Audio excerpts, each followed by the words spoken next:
Yo, finally, ito na po yung video natin tungkol sa guide sa pag-apply ng fertilizer sa ating papaya.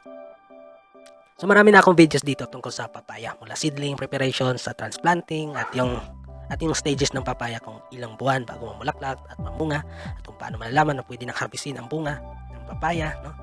Kaya kahit papaano ay makakuha kayo ng idea sa pagtatanim ng papaya at dagdagan pa natin ngayon sa paraan ng pag-apply ng fertilizer. Ito ay conventional method, ibig sabihin ay gagamit tayo ng inorganic na fertilizer para mas gumanda ang performance ng tanim. Pero andun pa rin ang paggamit natin ng organic, dahil pag pinagsama itong dalawang nga ay napakaganda ang resulta nito sa ating tanim. At yung paggamit natin ng inorganic fertilizer, tama lang po, no? Kumbaga mababalanse lang po natin. Yung hindi po makakasira, kasi pag sobra nga naman, makasira ko po yan sa lupa. Gawin nating habitual ang pag-apply ng organic through basal application, o bago magtanim dapat ma-incorporate po natin yan sa lupa, no? Kahit anong organic fertilizer yan na available sa inyong lugar, ito man ay animal manure, vermicast, compost, etc. Basta importante ay decompose na siya, no? Huwag kayo mag-apply ng hindi pa totally na decomposed, dahil magkakaproblema kayo niyan, no? In the long run, no?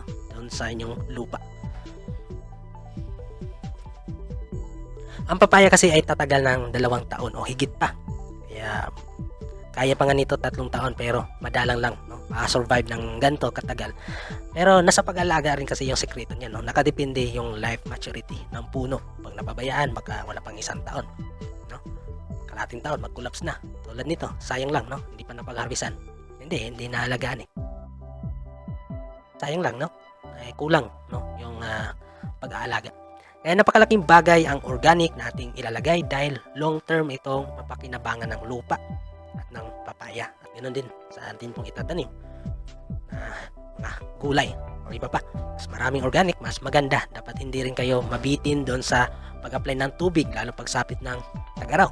Kailangan hindi magkulang sa tubig para tuloy-tuloy ang pamumunga. At syempre, dapat hindi bahain ang area para pagsapit ng tag-ulan ay hindi naman mapupunduhan ng tubig ang area, kasi sa loob ng 12 hours lang na mababad sa tubig ang puno o ugat ng papaya ay mabubulok na ito. Kaya ang result ganito, parang nabagyo, kasi nabubulok na ang puno. Napakalaking sayang, no? Okay, umpisahan muna natin sa basal fertilizer application. Tatlong paraan yung pag-apply natin ng organic. Una, ito yung direct natin na ilagay sa butas. Pangalawa, ay ihalo natin sa lupa bago tayo gumawa ng plat. At ang panghuli ay gagawa tayo ng kanal, at doon natin ilagay o ilatag ang organic. No need na i-mix pa, tabunan lang ito din agad gumawa ng plat. Parehas na effective ito, no? Sa atin na lang kung ano ang mas convenient para sa atin, at nakadepende yan sa mga gamit na meron tayo at sa kalidad ng lupa na pagtataniman natin. Halimbawa, may rotivator tayo, ay madali na lang yung paggawa ng plat at pag-mix dun sa lupa. Kaya yung option number 2 ay magagawa nyo pag mano-mano lang at gusto nyo shortcut, no? Yung option number 1 naman, dahil pwedeng mauna yung pagtanim bago yung platting. Basta siguraduhin tama yung spacing ng butas, at ginagawa ko rin ito, no? Lalo kung mataba ang lupa. So ito yung sample video ko paano magtanim ng papaya, no? Direct na gumawa ng butas, saka nilagay yung organic, and saka gumawa ng plat. Ang option number 3 naman ay pag may existing plat na kayo, after ng gulay nyo ay doon na kayo mag-apply ng organic sa kanal. Saka nyo ito tabunan, no? Diba? Bawas sa trabaho sa paggawa ng bagong kanal, no? O plat. Kaya nasa atin ang pasya kung ano ang mas magaan, mas convenient gawin sa ating farm. Pero ang mas pinaka-effective sa lahat ay ang combination ng tatlong ito. Pero syempre bihira lang ang gumawa nito, dahil syempre matrabaho at magastos. Alam mo naman, tayo mga Pinoy, sa sobrang madiskarte natin, ayaw natin ang pinapahirapan pa sarili natin kung may mabilis namang paraan. Kaya minsan pag nasusobrahan sa diskarte, kaya nagiging disgrasya. Ang gusto ng papaya ay well aerated ang lupa, kaya dapat mabuhaghag. Kaya ng papaya yung parang nasasakal yung ugat dahil sa sobrang tigas ng lupa. Isa sa magandang gawin ay dapat mataas ang plat natin. Kumbaga nakaumpok ang lupa para mas mabilis makapasok at makalabas ang oxygen. So ito yung natawag na soil aeration. Kaya magiging maayos yung root development ng papaya. base sa observation ko at experience, mas malulusog at marami magbunga ang papaya pag mataas ang plat. Sabihin natin 30 to 40 cm ang taas nito. Ang spacing naman natin sa ating pagtatanim ng papaya ay 2.5 by 2.5. So ito po yung standard spacing natin. Kung saan tamang lang na hindi po mag-overlap yung mga dahon, no? Para hindi mag-agawan sa space, lalo na sa sunlight, no? And then mas maganda yung ventilation para pagpatag yung area. Pero pag naman, pag rolling area 3 by 3, no? Yung spacing natin. At din doon sa paggawa ng plat, no? May iba na parang tanim lang din ng gulay, no? Parang 1 meter lang yung lapad ng kanilang plat, no? So meron din naman po na maliit lang yung 0.5 lang yung kanal, tapos puro plat na yung yung buong area. Kumbaga malapad yung plat. Kumbaga nasa halos 2 metro yung kabuang lapad ng plat, medyo malapad. Which is, ang kagandahan naman nito is malayo yung maabot ng ugat, no? Marami po siyang ma-absorb o makukuha ang nutrients compared dun sa limited lang yung plat, yung spacing. At dagdag pa ho niyan, sa ganitong paraan ho ng pagpa-plat ho natin sa papaya ay tayo po yung makapag-intercrop po ng mga mababang uri ng halaman, no? Tulad ng talong, kamatis, sili. Kasi nga malapad po yung space, no? Makapagtanim mo tayo sa tabi ng papaya habang hinihintay ho natin na lumaki, magbunga at makapag-harvest ho tayo sa papaya, ay may mauna ho tayong ma-harvest. So ma-maximize ho natin yung area.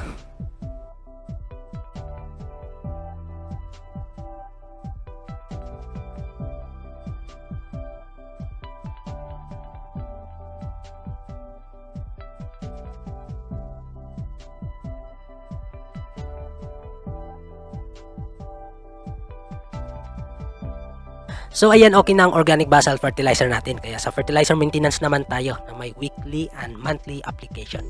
So lahat ng tanim ay mag-umpisa ang pag-apply ng abono paglipas ng 1 linggo after transplanting. Kaya ganoon rin dito sa papaya. So ito po yung guide natin. So tulad ng ibang tanim sa mga gulay, mag-umpisa yung application natin 1 week after transplanting. So yan, tuloy-tuloy yan hanggang 24 weeks. Or equivalent po ng 6 na buwan, kasi after transplanting kasi expected na 6 to 7 months na mag-start na po yung harvesting natin sa ating papaya. Pero yung 24 weeks na yan, tuloy-tuloy lang ho natin yan, no? Yun na yung pinaka-guide. Tuloy-tuloy na po yan. Maintenance natin yan. Okay, yung application method natin dito ay dyan yung drenching, no? May seed dressing tayo, at saka foliar fertilizer application. So mag-umpisa ho tayo sa drenching, no? So nga pala, yung drenching, ito po yung pagtunaw natin ng abono sa tubig. Tapos yun yung ididilig natin dun sa ating tanim. Yung side dressing naman, direct ko natin na ilagay yung fertilizer dun sa lupa na hindi na ho tinutunaw. At saka yung foliar fertilizer, ito po yung ini-spray ho natin. Gamitan ho natin ng sprayer or knapsack sprayer. So dito sa drenching, ang gagamitin natin fertilizer ay itong urea, calcium nitrate 1620 or Amorphos, complete fertilizer, itong muriate of potash. Meron din tayong additional ng boron and magnesium. Okay. So, umpisa yung application natin, 75 grams ng urea at 75 grams na 1620. Yan, kung inyo pong mapansin, hanggang pang-4 na linggo lang o 1 buwan lang yung urea. Kasi, kumbaga, kukontrolin lang ho natin yung pag-apply ng urea para hindi ho mapiktuhan yung reproduction o yung pagbubunga. Kasi, aside sa urea, kasi urea, 46% yung nitrogen. And then sa calcium nitrate naman ay meron din po 15% content ng nitrogen sa 1620, which is 16. Kaya makikita natin is lahat ng ina-apply natin may nitrogen, kaya laging 75 grams lang yung ilalagay natin, ina-apply natin, ang ginagamit natin sa urea para tama lang, hindi ho ito masobrahan. So yung habol ho natin dito, bakit gumamit tayo ng urea, kasi mataas yung percentage ng nitrogen is 46% para agad na mag-green, no? Magbulas, lumaki yung katawan ng ating bagong tanim para makarecover din agad. So doon naman po sa Amorphos o 1620 ang habol natin doon is yung 20%, kasi nga phosphorus, ito po yung pinaka vital role nito is to help o aid for root formation. Yun, para gumanda po yung development ng ugat, para magkasama po yun, para maganda yung root system nito. So maganda yung pag-absorb ng mga nutrients ng tubig. So andun kasama yung urea para mo gumanda yung pagdadaon. Then mabilis yung pagtubo, no? Pangalawang application natin, 75 grams pa rin ng urea, and then wala nang ammophos, so papalitan natin ng calcium nitrate. So dito, kumbaga parang ilalaylo natin dun sa nitrogen. Meron pa rin nitrogen dito pero may calcium. Although ang calcium it involves in nitrogen metabolism, no? Pero yung may mga special functions nito na makatulong para tumibay yung tanim, nakatulong ito for preparation for reproduction, no? Kumbaga hinahanda na ito para gumanda yung stamina ng tanim. By the time na mamulaklak, kumbaga maganda yung kalalabasan. Kasi one of the function nito is to increase the fruit set sa ating tanim. So pag sinabing calcium din, talagang pampatibay ng katawan ko sa tao, di ba? Ganun din sa halaman, pampatibay ng mga parts nito. Then pangatlong application natin, third week, itong tatlo na, urea, calcium nitrate, 16-20-0, pero 75% pa rin, no? Then yan, tuloy-tuloy natin yan, fourth application. Same pa rin. Mapapansin natin dito sa fourth application, start na tayo sa 75 grams na boron. Ito yung additional natin So before pa yung boron, meron pa tayong 75 grams na nauna, no? Second week application natin. Itong magnesium. So ang magnesium naman, ito yung the key elements for the production of chlorophyll. Ito yung para mag-green talaga yung dahon. Para naman ito sa gumanda yung photosynthesis activity ng ating tanim.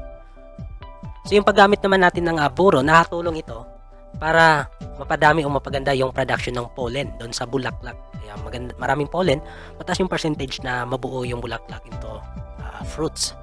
Kaya maganda yung pollination activity ng ating tanim. Kaya maraming bunga. So karagdagan pang function itong boron is nakatulong ito para gumanda yung kalidad, no, ng ating bunga. So nakatulong siya para tumamis. Kaya nagdagdago tayo ng boron. Pero in case wala ho tayong mabibilihan, kasi ito binibili per kilo to, ganun din sa magnesium or Epsom salt. Ito yung magnesium, no? Kung wala ho tayong mabibilihan sa ating lugar, doon na lang tayo babawi sa foliar. Kasi ang foliar fertilizer naman, kompleto na yun, no? Andun yung mga micronutrients, kasama na dyan yung boron at iba pa. Doon sa calcium nitrate natin, no? Tuloy-tuloy ho yan, yung application natin. Mapapansin natin, 75 grams, tapos 150 grams, yan. Tuloy-tuloy, mag 300 grams or dalawang lata. Sa mga hindi pa ho maka-intindi sa ano na to, itong amount na ito, kano siya karami. Yung 75 grams po ay kalahating lata po siya, no? Ng sardinas, yung maliit na lata. Yun. Tapos, pag sinabing 150 grams, so isang lata, yun. Pag sinabing 300 grams, o dalawang lata. So, yun po yung ating gamitin na pangsukat o pantakal sa ating fertilizer. Doon sa 1620, tuloy-tuloy yung application natin, no? Pagdating ng 15 weeks, stop. Tapos mag-interval na lang siya, no? Kasi nga hindi pwedeng laging may nitrogen kasi pag nag-start na tayo mag-apply ng complete, kompleto din tayo, may nitrogen din tayo, no? So, iwasan nga natin na masubrahan yung nitrogen lalo na pag mag-umpisa na ito mamulaklak. Kasi pag marami pong nitrogen, malalaglag lang po yung ating bulaklak, madidelay po yung pamulaklak. So, mapektuhan yung production natin. Kaya nililimit lang ho natin dito. Kung titingnan natin sa calcium 10, no, bumaba na ho tayo ng 150 grams, tapos may interval na lang tayo. 75 grams, tapos balik ulit tayo ng 150 grams. No? Yun sa complete fertilizer, ito talaga yung maintenance natin. Tuloy-tuloy yan. No?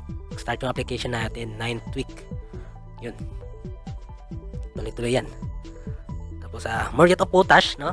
Kailangan natin ng muriate of potash o 0060 para mapaganda yung quality ng ating bunga. So ginagamit po yung muriate of potash sa mga hinaharvest natin, no? Binibenta natin na hinog, no? Ito nga papaya, mga pakwan, melon, at sweet corn. Yan. Huwag ho tayong gumamit ng muriate of potash sa mga gulay na hindi hinaharvest na hinog, like limbawa sa pampalaya. Kasi madaling mahinog. Pagdating sa palengke, pag stock niyan, mabilis lang mahinog. Kasi nga, epekto iyon ng muriate of potash. Kung napapansin nyo, mag-start lang ho tayo mag-apply ng potassium pagkalipas ng 12 week or ito yung pangatlong buwan. Kasi, umpisa na siyang mulaklak at saka namunga. Meron ng mga ilang pirasong bunga nito. So ito yung timing ng ating pag-apply ng potassium kasi may bunga na. Huwag tayo mag-apply ng Moretti Potash na bata pa kasi mataas yung content ng potassium, 60%. Pag masyadong maraming potassium, maapektuhan po yung nitrogen. So magkakaroon po ng nitrogen deficiency. Ito namang nitrogen, pag nasobrahan nito, so maapektuhan naman po yung reproduction. So kailangan tama lang. And then kailangan nating i-observe yung ating tanim, no? Kasi ito is general guide ito. Hindi pa ho natin alam yung condition ng lupa. Kung masyadong mataba yung lupa nyo, hindi na kayo gumamit ng urea, no? Asa na yung calcium nitrate na lang kayo, no? 1620 na lang. So yun, tuloy-tuloy yung application natin. Then check natin yung foliar fertilizer application. So mag-start yung application natin 15 days after transplanting. So dito nilagay ko na 2 weeks after transplanting. 14. So yun, either 14 days or 15 days after transplanting, mag-start na yung application natin ng foliar. So V stand for vegetative, no? So may nabibili tayo na for vegetative na foliar at meron pang reproductive. Kaya 3 beses tayo mag-apply ng for vegetative, no? At least once a month yung application natin. May extra budget kayo, kahit 2 beses, no? 2 times a month kayo mag-spray, hindi mas lalong maganda. So ang kagandahan kasi dito sa foliar, napakabilis yung epekto ng ating pong i-spray kasi direct na ito sa dahon, no? Kasi yung drenching, didiligon natin yan sa lupa, so dadaan pa yan sa ugat. Compare dito sa foliar, direct na itong i-absorb ng dun sa dahon, kaya magagamit siya agad. Kaya kung merong instant na kakulangan, is instant din itong masuplayan natin through foliar fertilizer application. Kaya nga kanina, kung wala tayong boron magnesium, so magagamit natin dito sa pag-spray ng foliar. So yung reproductive application natin ng foliar ay mag-start ng 11th week. Ito mag-start na pang 3 buwan, no? Yan, tuloy-tuloy 3 beses din yan. Again, kung twice a month pwede. And then lipas ng 5 buwan, mag-start na tayo sa yield booster. Ito na yung pamparami ng bunga, no? Yan, YB, yield booster. So yield booster, tuloy-tuloy natin, maintenance na natin yan. Meron din pong foliar na for general purposes, pwede rin yan. Dumako naman tayo sa side dressing. So monthly po yung application natin ng side dressing. So dito, diniretso ko na ng 1 taon, no? 12 months. So yung fertilizer na kailangan natin dito, itong 1620, calcium, tapos triple 14, tapos potash o Moretti Potash. So mag-start yung application natin pangalawang buwan, no? So again, yung side dressing ho, ito yung direct nating ilalagay yung fertilizer, yung granule, no? Doon sa lupa. Pero wag nating ilapit doon sa ugat o sa puno, no? So yung unang application natin, gagamit tayo ng 1620 and calcium. So 1:1 yung ratio natin dito, no? Halimbawa, 1 kilong 1620, 1 kilong calcium. Mi-mix natin. Tapos yung pag-apply natin, yung rate of application per plant, 10 grams. So yung 10 grams ay 1 tablespoon, 1 kutsara. Tapos yun, pangatlong buwan, same pa rin, no? Same fertilizer, same amount. Pagdating ng 4 na buwan, triple 40 na, and then 1620. Wala nang calcium kasi inumpisan ko lang dun sa calcium, no? Para magiging matibay yung halaman din. Kung titingnan nyo yung dun sa drenching, yung calcium naman, tuloy-tuloy yun. Kasama siya sa triple 14 o complete fertilizer at sa Moretti Potash na maintenance, no? Doon sa drenching. Kaya dito, hindi ko na siya sinama sa pagdating ng 4 na buwan hanggang sa kasunod pa ng mga buwan. First 2 months lang na application o ginamit yung calcium. So yun, 4th week, 4 na application natin, pang-4 na buwan, triple 14, 1620, 1:1. Tapos dito mag-start na mag-add ng 10 grams, no? So 20 grams na yung per plant. Tapos habang lumalaki, habang nadagdagan ng ilang buwan, tataas, no? Tataas hanggang abot siya ng pagdating ng 12 months, yun 100 grams na yung ating pong ilalagay. Kasi malaki na yung puno nito, no? Malaki na, siyempre mataas na rin yung konsumo ng fertilizer.